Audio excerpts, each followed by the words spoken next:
ಹೆಸರು ಶ್ವೇತಾ. ನಾನು 9ನೇ ತರಗತಿಯಲ್ಲಿ ಓದುತ್ತಿದ್ದೇನೆ. ನನ್ನ ಶಾಲೆಯ ಹೆಸರು ಸರ್ಕಾರಿ ಪ್ರೌಢಶಾಲೆ ಭಟ್ಕೇರಬಿ, ತಾಲೂಕಾ ಸೇಡಂ, ಜಿಲ್ಲಾ ಕಲಬುರಗಿ. ಭ್ರಷ್ಟಾಚಾರ ಎಂದರೆ ಅನೈತಿಕವಾದ, ಅಪ್ರಾಮಾಣಿಕವಾದ ರೀತಿಯಲ್ಲಿ ವ್ಯವಹರಿಸುವುದು. ಭ್ರಷ್ಟಾಚಾರದ ಈ ಪಿಡುಗನ್ನು ನಿವಾರಿಸುವುದು ನಿಮ್ಮೆಲ್ಲರ ಆದ್ಯ ಕರ್ತವ್ಯ. ಭ್ರಷ್ಟಾಚಾರ ನಿರ್ಮೂಲನೆ ಮಾಡಲು ಮಾಧ್ಯಮಗಳ ಮೂಲಕ ಧ್ವನಿ ಎತ್ತಬೇಕು ಹಾಗೂ ಭ್ರಷ್ಟಾಚಾರ ಮಾಡುವವರ ವಿರುದ್ಧ ಕಠಿಣ ಕಾನೂನು ಕ್ರಮ ಕೈಗೊಳ್ಳಬೇಕು.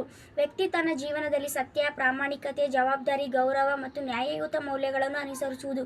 ನ್ಯಾಯಾಂಗ ವ್ಯವಸ್ಥೆಯು ಭ್ರಷ್ಟಾಚಾರದ ಪ್ರಕರಣಗಳು ಶೀಘ್ರವಾಗಿ ಇತ್ಯರ್ಥಪಡಿಸಿ ಅಪರಾಧಿಗಳಿಗೆ ಶಿಕ್ಷೆ ವಿಧಿಸಬೇಕು.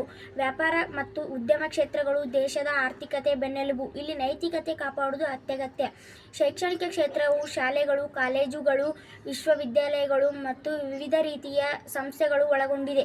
ಈ ವಿಶಾಲ ಕ್ಷೇತ್ರವು ಒಳ್ಳೆಯ ರೀತಿಯಾದಂಥ ಪಾತ್ರವನ್ನು ವಹಿಸುತ್ತದೆ ಮೂಲಕ ಭ್ರಷ್ಟಾಚಾರವನ್ನು ನಿರ್ಮೂಲನೆ ಮಾಡುವಲ್ಲಿ ಯಾವುದೇ ಸಂದೇಹವಿಲ್ಲ ಎಂದು ತಿಳಿಸುತ್ತಾ ನನ್ನ ಈ ಪುಟ್ಟ ಭಾಷಣವನ್ನು ಮುಗಿಸುತ್ತೇನೆ. ಧನ್ಯವಾದಗಳು.